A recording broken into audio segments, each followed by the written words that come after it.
تعرف شو يعني قهر؟ تعرف شو يعني قهر؟ انه علمونا من واحنا صغار في المدارس انه بلاد العرب اوطاني، ولما كبرنا ما لقيناش لا عرب ولا اوطان. تعرف شو يعني قهر؟ انه العالم العربي والاسلامي واقف متفرج علينا، وكانه الاقصى كانه بس النا. تعرف شو يعني قهر؟ انه احلامنا كلها واقفه عند بوابه معبر رفح، واحلام وطموحات الشباب كلها بتتحطم عنده. هذا هو قهر، انه تسحل لك فرصه وتسافر برا بلدك وتلاقي الانظمه العربيه كلها بتحاربك من اهانه وقله قيمه، والتهمه انك فلسطيني. انك فلسطيني، هذه تهمتك، تهمه انك فلسطيني. تعرف شو يعني قهر؟ انه تزبط معك وتسافر بدك تشتغل او تتعلم، وانت وحيد امك وابوك، تلاقي نفسك مخطوف ومش عارف ايش السبب وليش مخطوف. 4 شباب لحتى الان في مصر مخطوفين، مش معروف عنهم اشي.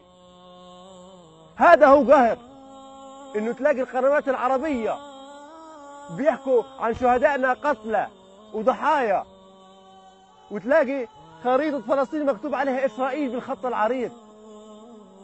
تعرف شو يعني قهر؟ انه بس يصير تفجير بأي مكان بالعالم الكل بيطلع بالضامن وبيحكي، بس في فلسطين بصير جرائم حرب وما سمعناش ولا حد حكى ولا حد بيجيب سيرتنا. هذا هو القهر، انه اليهود اجوا من مزابل التاريخ، اجوا على ديارنا وطلعونا من بيوتنا وقعدوا فيها، واحنا يا اصحاب الارض مهجرين، واحنا يا اصحاب الارض مهجرين. انه القدس بعيده عنا كيلومترات ومش قادرين نروح نصلي فيها، وكبرنا على حلم ان نصلي فيها، وان شاء الله هنصلي فيها. نظرة الخوف بعيون احمد، نظرة الخوف وهو قاعد في الشارع بينزف واحنا مش قادرين نعمل له اشي، ولا هو في غرفة التحقيق وبيقول مش متذكر مش متذكر. هذا هو قهر، هذا هو قهر. حامل 9 شهور واهل البيت بيستنوا الطفل يجي، وبلمحة بصر صاروخ صهيوني يدمر البيت باللي فيه بكل الحلم هذا اللي حلموه. هذا هو قهر. تعرف شو يعني قهر؟ انه عشان البنت محجبة وما رضيت تكشف عن حجابها لليهود راحوا قتلوها بدم بارد. انه صار الحيوان في هذا الزمن عنده انسانية وضمير اكثر من البني ادم. تعرف شو يعني قهر؟ لما اشوف امي كل يوم بتبكي، لما اطلع بعيون الغضب من خوف ارجع محمل على الاكتاف. انه زمان الفصائل كانت بتعمل عمليات والشعب بيبارك، اليوم الشعب هو اللي بيعمل عمليات والفصائل بتبارك. تعرف شو يعني قهر؟ الكيان الصهيوني له علم واحد، واحنا يا الفلسطينيين لنا 1000 علم، وعلم فلسطين قسمناه وقسمنا حتى الوطن، قسمناه وقسمنا حتى الوطن، قسمناه وقسمنا حتى الوطن. بتعرف شو يعني قهر؟ لما حرب تروح وحرب تيجي، حرب تروح وحرب تيجي، وبنقول عدوا نفك الحصار،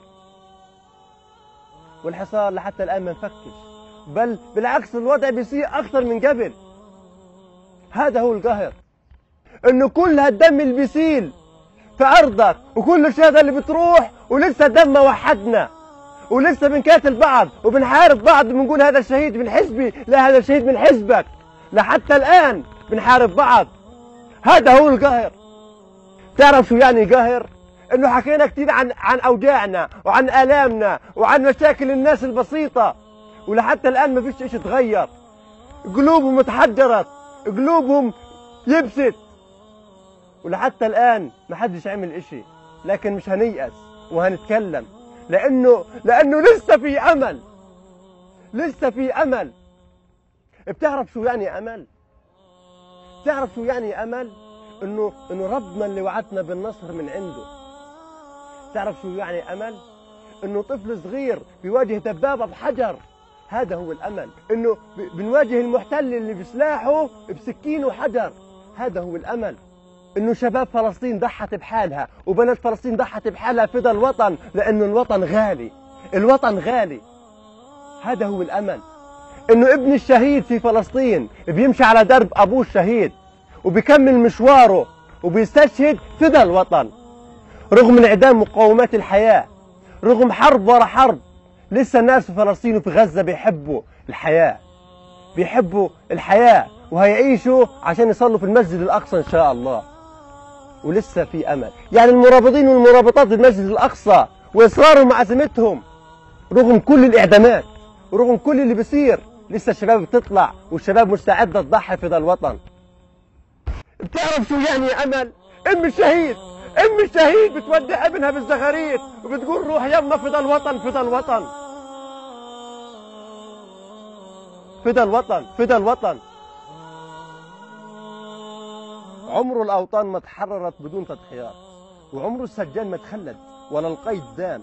حيجي اليوم اللي يرفرف علمك يا وطن فوق الجبال، وتزغرد الأم نفس الأم وتقول يا يما، يا يما ما راح دمك هدر، ما راح.